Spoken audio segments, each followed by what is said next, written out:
4달 후에야 겨우 돌아오는 바람에 큰일 날 뻔했네. 많은 작품을 작곡한 모차르트도 첼로를 위한 작품은 단 한 곡도 없고. 모차르트에겐 좀 서운하겠네. 바흐가 남긴 자필악보는 현재까지도 발견되지 않았고, 설마? 당시 첼로를 공부하던 13살짜리 꼬마에 의해 발견되면서 다시 세상에 알려지게 됐지. 무반주 첼로 모음곡의 가치를 완전하게 되살려낸 꼬마, 그래, 지금은 우리가 첼로의 성자라고 부르는 그분. 바로 파블로 카잘스야. 그는 1876년 스페인의 카탈루냐 지방의 한 시골에서 태어났어. 그의 아버지는 그 시골 교회의 오르간 연주자이자 피아노 교사였지. 그리고 그의 어머니는 아버지의 피아노 제자였대. 카잘스는 어렸을 때부터 아버지에게 피아노를 배웠고 노래도 잘 불러서 성가대 활동도 했대. 오르간도 하지 않았었어? 맞아. 9살 때 오르간 발건반에 닿을 정도로 키가 커지자 오르간도 시작했지. 하지만 11살 무렵 한 첼로 연주회 다녀오고 나서부터는 첼로에 흠뻑 매료돼서 바르셀로나에 있는 음악원에 입학하게 돼. 나도 어렸을 때 어머니가 피아노 선생님이셔서 피아노를 먼저 배웠어. 그러다가 첼로로 전향했는데 나랑 비슷하네. 카잘스의 집은 그리 풍족하지 않아서 생계를 돕기 위해 바르셀로나의 카페에서 연주를 하곤 했대. 근데 꽤 실력이 좋았나 봐. 점점 높은 보수를 받으면서 큰 가게로 옮겨서 일했는데 당시 첼로 꼬마라고 불리면서 꽤 유명했었대. 첼로의 성자가 되기 전 첼로 꼬마 너무 귀엽다. 13살이 되자 카잘스에게도 풀사이즈 크기의 첼로가 필요해졌어. 아버지는 큰맘 먹고 카잘스를 위해서 성인용 첼로를 구해줬지. 새 첼로가 생겼으니 새 악보도 필요해졌어. 그래서 바르셀로나에 있는 고서점으로 새로운 악보를 구하러 갔던 거야. 거기서 만난 게 바로 그래, 바로 무반주 첼로 모음곡의 악보였어. 바하의 부인이었던 안나 막달레나가 직접 손으로 베껴 쓴 필사본이야. 이게 어쩌다 독일에서 스페인 바르셀로나까지 흘러왔는지 알 수는 없지만 어린 카잘스가 이 곡을 발견한 건 지금 모든 첼리스트에게는 놀라운 축복이었어. 엄청난 축복이지. 만약 카잘스가 아니었다면 이 곡의 진가를 제대로 발견할 수 없었을 뿐 아니라 이렇게 좋은 곡을 연주하지 못했을 뻔했을 수도 있었다는 뜻이니까. 그렇지. 카잘스가 당시 여러 사람들에게 물어보았지만 그때는 아무도 바하가 남긴 이 첼로 곡에 대한 정보를 가지고 있지 않았대. 거기에다 그 악보에는 그 어떤 음악 기호도 표시되어 있지 않았어. 그러면 어떤 빠르기와 어떤 분위기로 어떻게 연주해야 하는지 아무것도 알 수 없었다는 거야? 그렇지. 그럼에도 불구하고 어린 카잘스는 이 작품이 엄청난 보물임을 직감하게 돼. 그래서 이 무반주 첼로 모음곡을 평생 그의 일생 동안 연구하게 되지. 이 무반주 첼로 모음곡은 모두 6개의 곡으로 구성되어 있고 각 곡마다 또 6개의 작은 곡으로 구성되어 있어. 알르망드, 꾸랑트, 사라방드, 지그, 미뉴엣, 부레, 가보트 등으로 불리는데 모두 당시에 유행했던 춤곡의 이름이야. 이 모음곡이라는 것이 바로 춤곡의 모음곡이었구나. 이 신성한 작품이 원래는 춤의 DNA를 가지고 있었던 거네.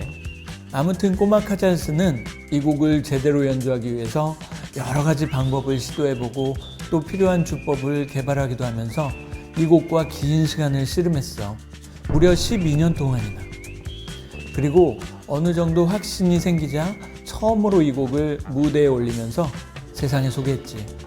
그가 25살 무렵의 일이야.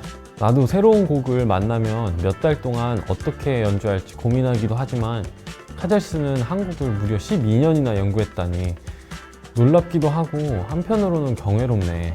그러면서 그는 점점 이 곡의 숨겨진 진가를 발견했겠지? 그랬을 거야. 하지만 오랜 시간을 연구해서 겨우 무대에 올리기는 했어도 그에게는 남아있는 큰 숙제가 있었어. 숙제? 그건 바로 이 곡을 세계 최초로 녹음하는 일이었어. 연주는 매번 조금씩 달라질 수도 있지만 레코딩이라는 건 한 번 녹음하면 바꿀 수가 없잖아. 그래서 카잘스는 이 곡의 가장 표준적이고 적합한 연주를 위해서 이 곡을 무대에 올린 후에도 수십 년을 더 연구하고 더 기다렸지. 아, 그렇지. 관객들과 소통하는 콘서트 무대도 물론 중요하지만 레코딩을 위한 연주는 공연과는 또 꽤나 다르거든. 공연은 그날의 분위기에 따라 연주가 달라지지만 녹음은 그래서는 안 되니까. 맞아.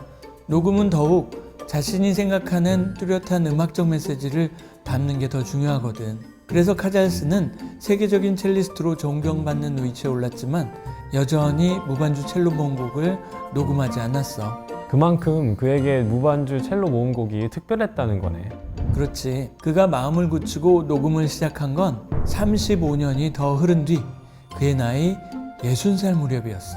그럼 이 곡을 발견하고 녹음하는 데까지 무려 47년 가까운 세월이 흘렀던 거네. 그것뿐만이 아니야. 그가 매 곡마다 자신의 진심을 담아내려면 한두 달 가지고는 어림없었어. 그가 6곡 전곡을 모두 녹음하는 데는 약 3년이나 걸렸어. 정말이지 모든 곡마다 그의 혼이 느껴지는 연주가 아닐 수 없어. 오늘 다시 들으니까 왠지 숭고함마저 느껴지네. 그러니까 카잘스는 이 곡을 10대에 발견해서 20대에 소개하고 60대에 녹음을 한 거야. 그야말로 온 평생을 다 바친 일생일대의 작업이었지. 게다가 요요마 같은 다른 첼리스트들은 이 곡을 두세 번씩 녹음하기도 했지만 카잘스는 평생 단 한 번만 녹음했어. 그래서 더 귀한 느낌이야. 마치 이 앨범이 카잘스의 유산과 같이 느껴진다 할까? 카잘스는 위대한 첼리스트이기도 했지만 또 동시에 위대한 휴머니스트이기도 했어. 휴머니스트? 인생보다 예술이 더 중요하다고 말하는 사람들도 있지만 카잘스는 그렇지 않았어. 음악가도 인간이기 때문에 음악보다 삶에 대한 태도가 더욱 중요하다고 강조했지. 그의 조국 스페인에 프랑코 정권이 들어서자 그는 단호하게 독재 정권에 반대하면서 스페인을 떠나게 돼. 그리고 스페인 접경의 작은 도시 프라드에 머물며 모든 공식적인 연주 활동을 중단하지. 활동 중단? 존경받는 최고의 첼리스트가 자신의 리듬을 실천하기 위해 모든 활동을 중단하기가 쉽지 않았을 텐데. 1939년부터 거의 10년간이나 첼리스트로서의 활동은 멈춘 채 프랑코 정권을 피해서 스페인을 탈출하는 망명객들을 도왔어. 그가 다시 공식적으로 첼로를 잡은 건 1950년에 이르러서야. 다시 첼로를 하게 된 계기가 있었어? 1950년은 바로 바흐가 탄생한 지 꼭 200주년이 되는 해였어. 주위 사람들은 바흐 탄생 200주년을 맞아서 프라드에서 페스티벌을 열고 그 수익금으로 망명객들을 돕자고 설득했고 그는 마침내 받아들였어. 카잘스를 첼리스트로 이끌었던 것도 그리고 다시 음악으로 돌아오게 만들었던 것도 바로 바흐였던 거지.